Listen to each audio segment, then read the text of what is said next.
Imagine this. You're standing in a vast white corridor, no doors, no windows, only silence and the cold echo of your own breath. In your hands is a key, sleek, heavy, and humming faintly as if it's alive. You don't know what it unlocks, only that you've been told it's everything. Every despair, every success, every dream you've clung to since childhood. You tighten your grip. You search endlessly, pressing your ear to the walls, tapping for hidden seams, exhausting yourself to find the elusive lock.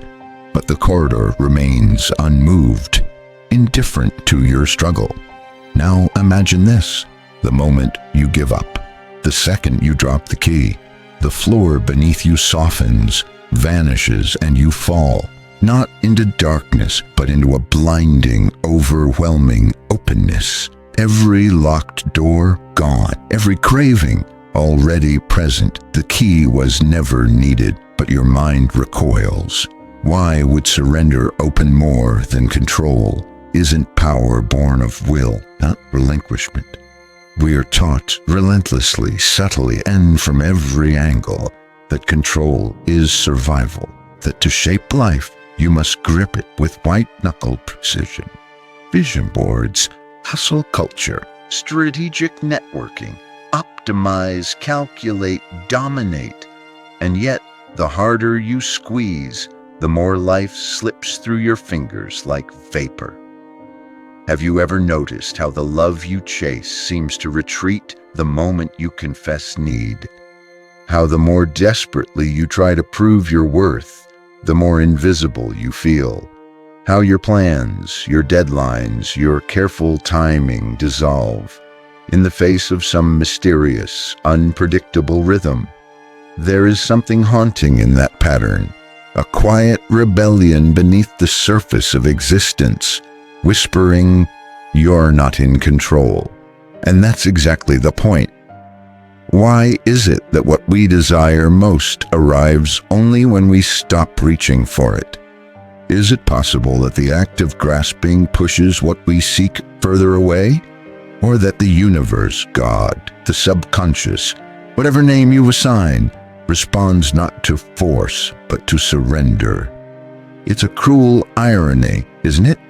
You were told that clarity comes from certainty, that peace is the reward of mastery.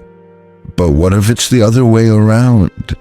What if the answers come when you stop asking? What if freedom only begins when you stop running? There's a tension inside you now, a tightening in the chest, a whisper of protest. But if I stop controlling, everything will fall apart. Will it?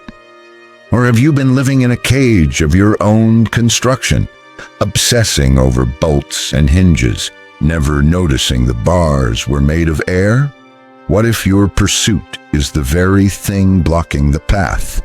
There's a story unfolding here, one older than civilization, etched into the bones of every mystic and poet who ever walked away from the fire and into the dark, a paradox that disturbs the very roots of your ambition. Everything you desire arrives when you release control, not when you finally figure it out, not when you've perfected your routine or hit every milestone, but when you let go. This is not a metaphor, it is a law, hidden, inconvenient, and unbearably true. And yet it raises a terrifying question.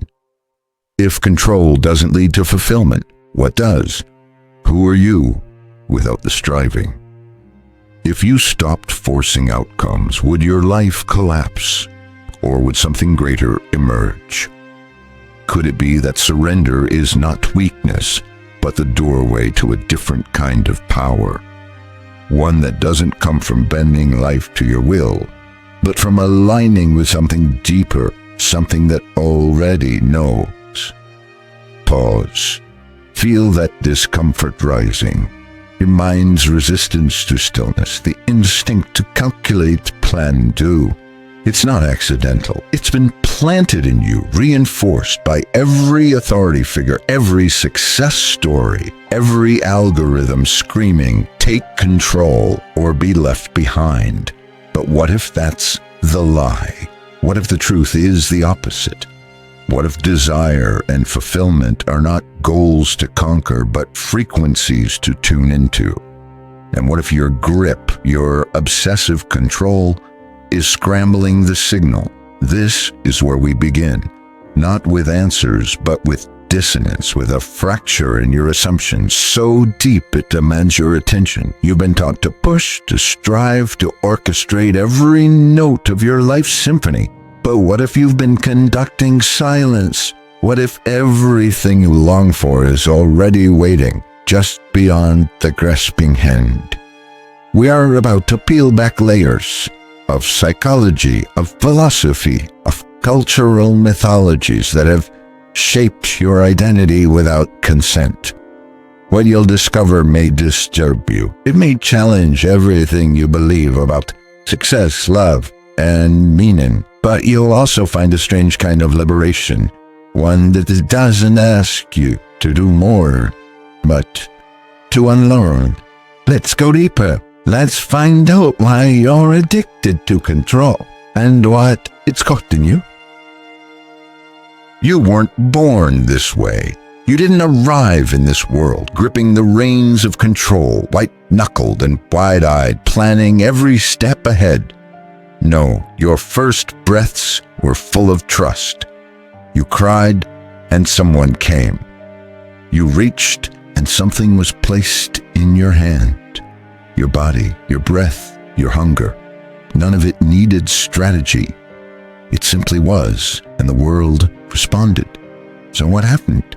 Why do you now feel compelled to micromanage every aspect of your existence? Your career, your relationships, your timeline, your identity? The answer begins with a fracture. One so subtle it evades the naked eye. A fracture not of bone, but of being. A break between your inner rhythm and the outer world. And that break wasn't your fault. From the moment you began to form coherent thoughts, you were fed a story. Not in a single voice, but in chorus, parents, teachers, institutions, screens, society itself. The story said, you must earn your worth.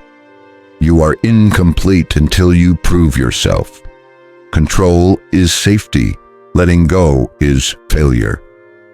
And just like that, the war began between the natural flow within you and the imposed structures around you. This is not merely psychological. It is existential. The philosopher Jean-Paul Sartre spoke of bad faith, the tendency to deceive oneself into believing one is merely a role or a function instead of a free and spontaneous being. He believed society encourages this self-deception. Why? Because freedom terrifies the structures we've built. Institutions survive by standardization, and standardization thrives on control. And so, you became a curated version of yourself, edited, optimized, marketable. You began to believe that life must be managed, like a company or a military campaign, that love must be secured, that success must be engineered, that identity must be crafted like a brand. Carl Jung warned of this too. He saw the danger of an ego inflated by the illusion of control, an ego that, in its quest for power, suppresses the unconscious, the wild, the unknown. Jung wrote, "Until you make the unconscious conscious, it will direct your life and you will call it fate." But the unconscious cannot be commanded. It is not a machine. It is ocean, not architecture. And yet, the modern world teaches you to fear that ocean. You were raised on productivity apps and 5-year plans. You were told to manifest, to hustle, to never settle. But underneath that motivational jargon is a deep anxiety that life left unattended will spiral into chaos, that you, left unpolished, will be unworthy of love, recognition, or even existence. This is not motivation, it is fear wrapped in ambition, and it creates a cycle that devours your peace. Step 1. You desire something deeply: love, success, freedom. Step 2. You feel unworthy of it without proving something first. Step 3. You attempt to control the outcome through force, strategy, and endless mental rehearsal. Step 4. The outcome eludes you, or worse, arrives hollow, drained of meaning. Step 5. You blame yourself, double down on control, repeat. This is the hidden engine of suffering, the belief that control is the path to fulfillment, when it is, in fact, the blockade. Arthur Schopenhauer spoke of this paradox in his work, The World as Will and Representation. He believed desire is a kind of torment, a ceaseless striving born of the will. The moment one desire is fulfilled, another takes its place. And the will, being insatiable, is never satisfied. Schopenhauer offered a stark remedy: reduce desire, release the will. But how do you release something that has wrapped itself around your identity? The truth is, you've mistaken control for love. You've mistaken achievement for worth. You've mistaken movement for meaning. Let's go deeper. Every time you micromanage your day to squeeze more output, every time you rehearse conversations in your head to avoid rejection, every time you calculate how to appear effortless while exhausting yourself behind the scenes, you are operating from fear. And fear has a language. It says, what if they leave? What if I fail? What if I lose everything? But here's the devastating part.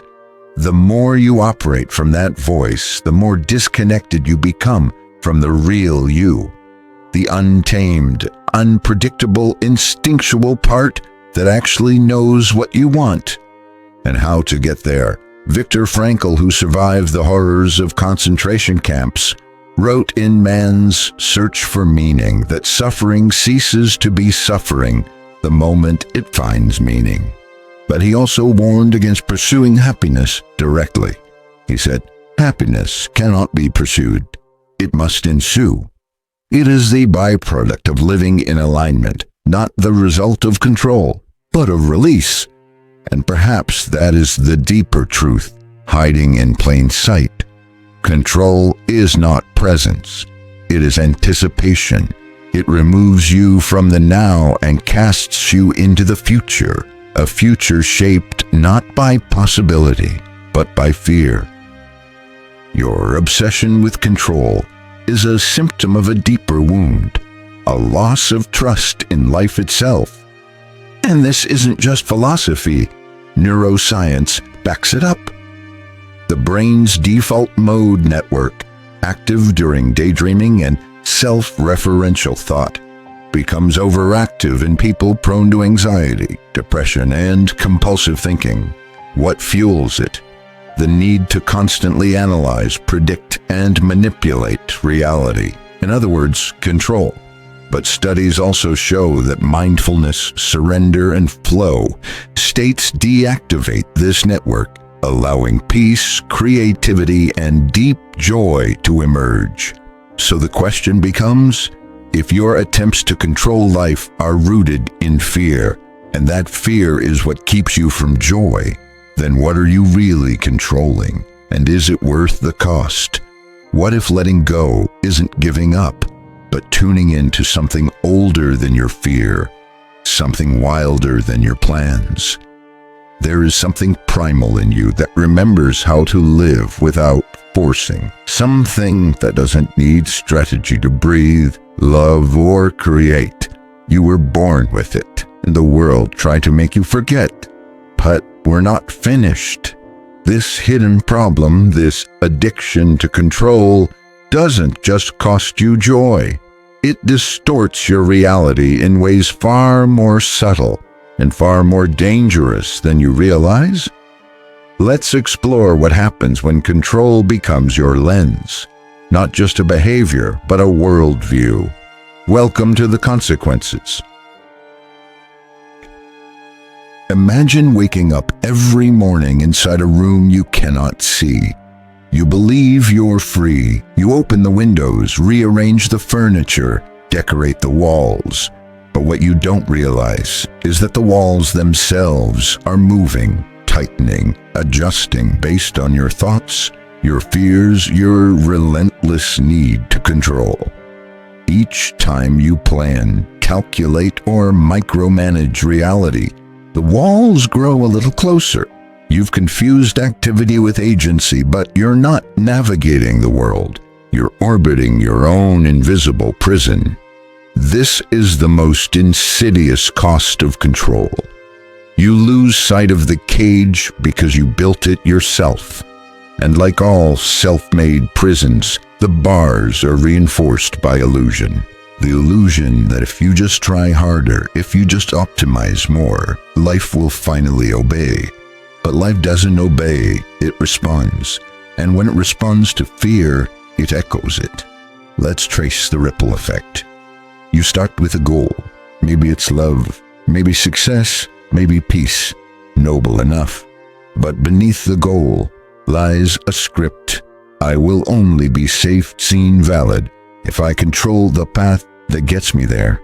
This script becomes your compass, and every time life veers off course, which it always does, you panic, you double down, you tighten the grip. Neurologically, this triggers the amygdala, the brain's fear center. Cortisol floods your system. Your body, now in a low-level state of threat, interprets even neutral events as danger. A delayed text becomes rejection. A missed opportunity becomes failure. An unknown variable becomes catastrophe. And so the loop begins. Control breeds stress. Stress distorts perception. Distorted perception confirms your fears, which leads to more control. You are no longer responding to reality. You are reacting to your projections of it. In this way, control doesn't prevent chaos. It manufactures it. It turns life into a series of threats to neutralize, rather than mysteries to experience.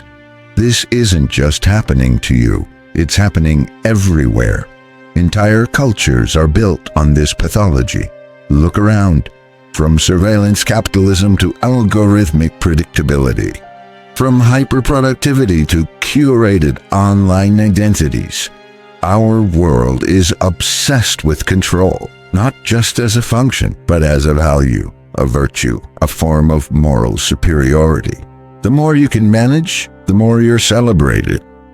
But here's the paradox. As a society, we've never had more tools to control our lives, and we've never been more anxious, disconnected, and disoriented. Why? Because control doesn't soothe the nervous system. It feeds its insecurity, and the more we feed that insecurity, the more we require systems to mediate reality. Apps to monitor our sleep, devices to track our hearts, prompts to guide our conversations, affirmations to replace self-trust. Even our spiritual practices are infected. Meditation becomes performance. Healing becomes a checklist. Surrender becomes a tactic for manifesting what we want faster, as if the universe is a vending machine that responds to the right posture of passivity. But you can't trick surrender, and that's the deeper, more devastating cost. Control amputates your relationship with the unknown. The unknown, where love lives, where intuition breathes, where synchronicity waits to unfold, where real transformation begins. You see, the unknown is not empty. It is not chaos. It is potential. But from within the mindset of control, it appears dangerous because it cannot be managed. It threatens the ego's illusion of authorship. And so we turn away from it. We demand clarity, plans, guarantees. We ask life to show us the map before we agree to the journey. But the map only appears once you start walking. And when you refuse to walk without it, life stands still, not because it's punishing you, but because it's honoring your refusal. Your control becomes the ceiling of your experience. The very desire to ensure success prevents the surprise of it. The wish to secure love blocks the spontaneity that love requires. The craving for meaning becomes an obstacle to living it. This is the unseen damage. A life technically functional, but spiritually starved. You might achieve your goals, yes. You might build the life you envisioned. But it will feel thin, hollow, haunted by an invisible question. Why doesn't this feel like enough? Because control can get you things, but it can't make you feel them. And when you can't feel your own life, you begin to numb. Subtly at first, scrolling, overworking, managing image, but eventually the numbness seeps deeper. You lose contact with the parts of you that don't speak in plans. Wonder, intuition, trust. And that's the ultimate irony. In trying to avoid vulnerability, you've made yourself more fragile. In trying to ensure safety, you've made yourself more anxious. In trying to create fulfillment, you've postponed it indefinitely. You've become a ghost chasing blueprints, a soul surviving spreadsheets. And for what? To maintain the illusion that you are in charge of a universe that has never once asked for your permission. There's something inside you that knows this, that has always known this. A quiet voice beneath the noise, whispering in your most surrendered moments. In music, in dreams, in silence. You were never meant to force this. But to hear that voice, you must first admit that your strategies have failed. Not because you didn't try hard enough, but because they were never meant to work in the first place. So what now? What happens when you stop defending control as your savior? What happens when you look straight into the void, the unknown, the ungraspable, and say, I'm willing to trust you? What would your life look like if you began to respond rather than predict? To align rather than command? To invite rather than manipulate? What would it mean to replace the architecture of control with the art of listening? We're almost there, but this next step will require courage. Not the courage to act, the courage to unravel. Because the moment you see control for what it is, a mask, a defense, a cage, you must then decide whether you will stay within it, or finally begin the rebellion. It begins in silence. Not the kind of silence that feels empty, but the kind that is so full it hums. The kind that makes your skin prickle because you can feel something coming undone. Something ancient, something artificial. That's how it starts, a fracture, but this time in the illusion, not the soul. You wake up one morning and realize control is not power, it's panic dressed in discipline, and in that moment, rebellion becomes inevitable. But this isn't the rebellion you've been taught to admire. It's not lewd. It's not angry. It doesn't march, doesn't shout, doesn't need followers. This rebellion happens in quiet places, in the breath you don't monitor, in the day you don't schedule to the minute, in the relationship you allow to unfold without defining its destination, in the project you begin without knowing how it ends. This is the rebellion of release. And it is the most dangerous kind, because it doesn't just defy the world's systems. It unravels the self that was built to appease them. Let's be clear. Letting go is not laziness. It is not passivity. It is not apathy dressed as enlightenment. Letting go is active trust. It is choosing to dance with life rather than choreograph it. It is surrendering the illusion of control while stepping into the responsibility of alignment. And yes, that's terrifying, because when you let go of the rope you've used to steer your life, the first sensation is not freedom, it's falling. But what if that falling isn't descent, but return? A return to something deeper than strategy, something older than ambition. A return to the intelligence of your own aliveness. Throughout history, those who truly transformed themselves, who bent the arc of the human experience, were not the ones who controlled more. They were the ones who surrendered deeper.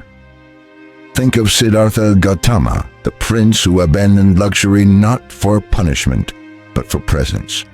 In relinquishing control, he found the path, not to power, but to peace.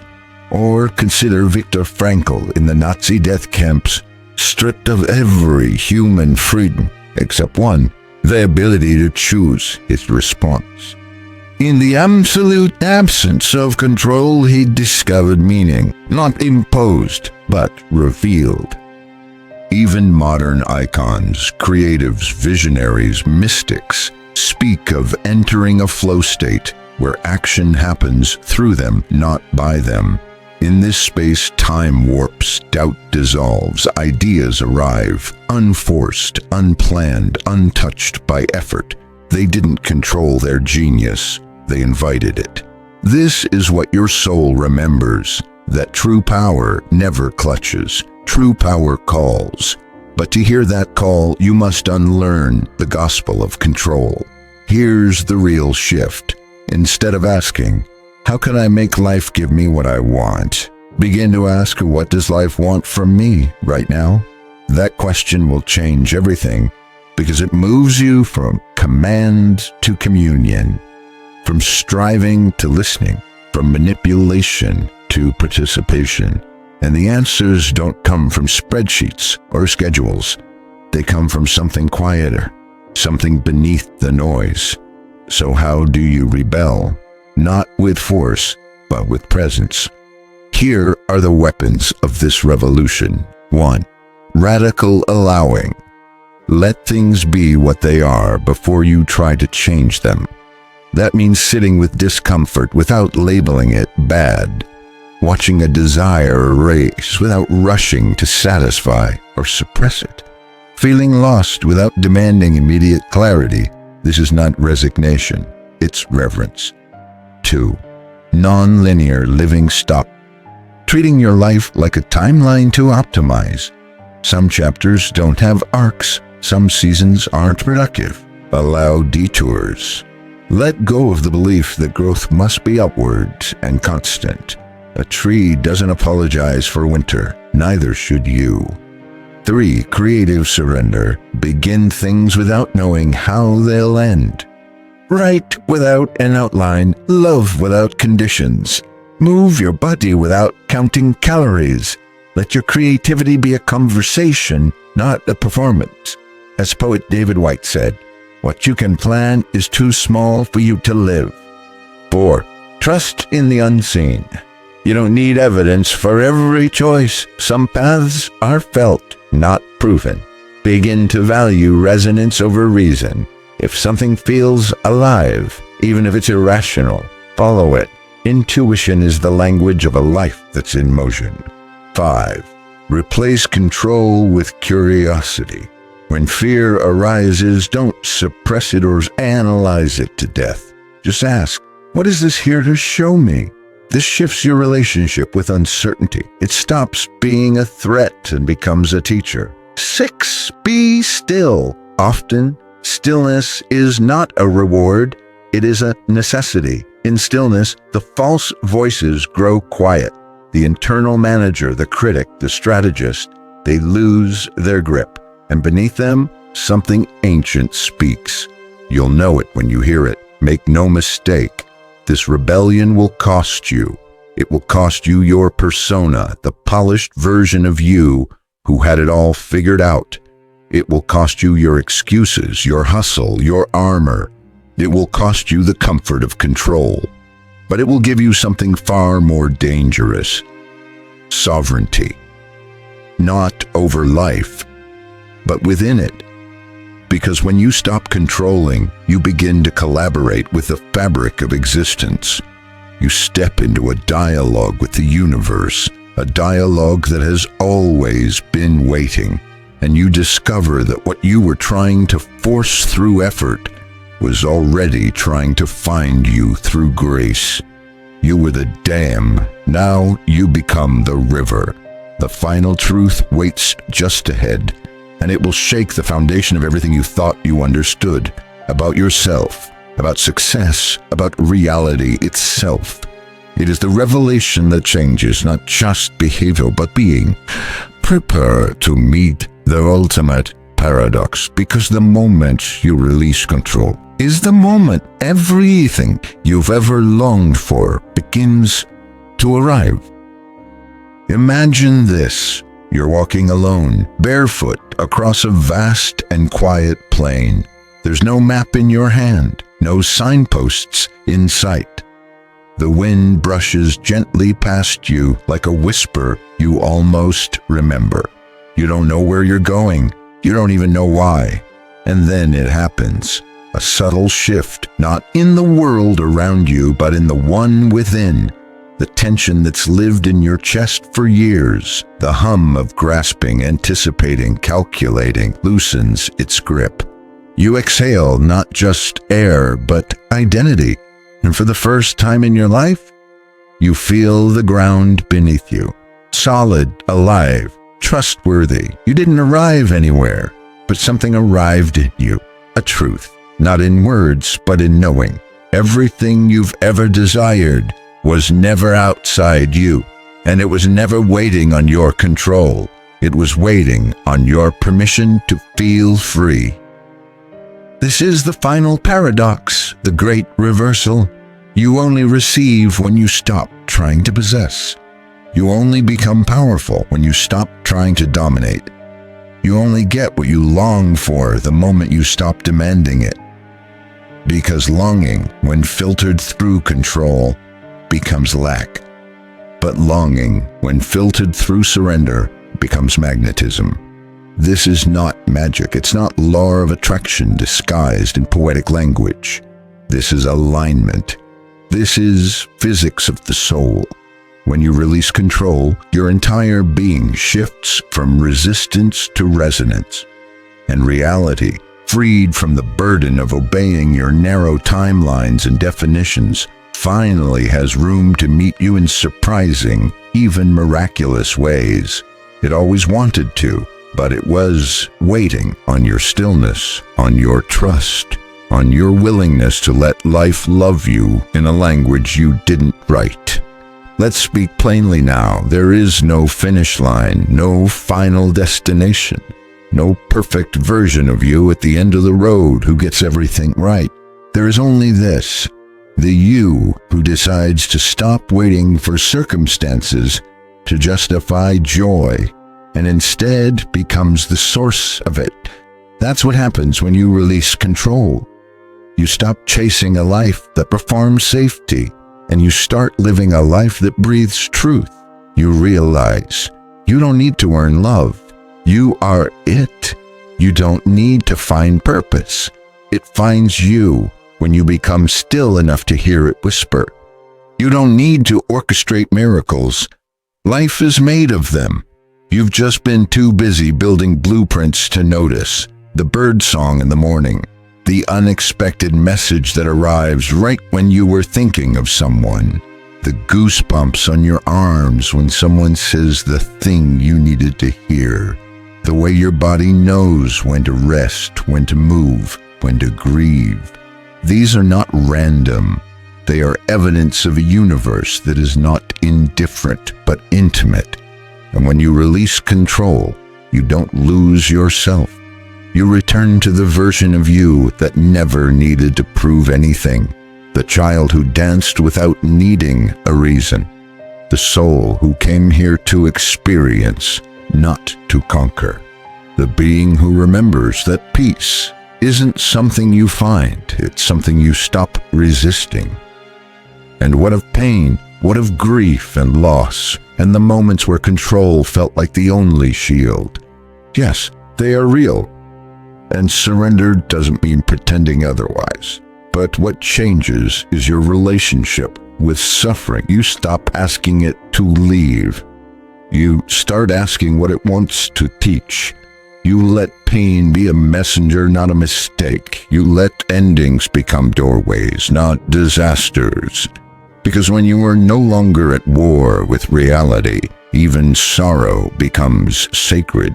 Even heartbreak has holiness. You see the patterns, the strange precision in your detours, the odd perfection of your delays, the jobs you didn't get, the relationships that crumbled, the things that didn't make sense until now. Every no was guiding you. Every closed door was a redirection toward a better truth. But you couldn't see it. Not while gripping the wheel so tightly your knuckles went white. Now, though, your hands are open, and so is your heart. Here is the final, most haunting, most liberating truth. You were never supposed to control the story. You were supposed to become the space in which it unfolds. Not the author, but the witness. Not the architect, but the instrument. Not the master, but the mystery itself. Experiencing life in all its unpredictable, unbearable, breathtaking beauty. You are not here to dominate this world. You are here to be moved by it, to be in awe of it, to participate in its unfolding, not as a strategist, but as a sacred collaborator. So what now? Now you listen to your life, to your breath, to the subtle yes inside your bones. You stop chasing alignment and start honoring it. You stop micromanaging the path and start walking it. You begin again, not with a plan, but with presence. And when fear rises, as it will, you greet it with this quiet, defiant truth. I no longer need to control the current. I trust myself to swim. And so you do. With open hands, with unarmored heart, with the clarity that you are not here to earn your dreams, but to remember that they were always yours, waiting just on the other side of surrender. The end. Everything you desire arrives when you release control.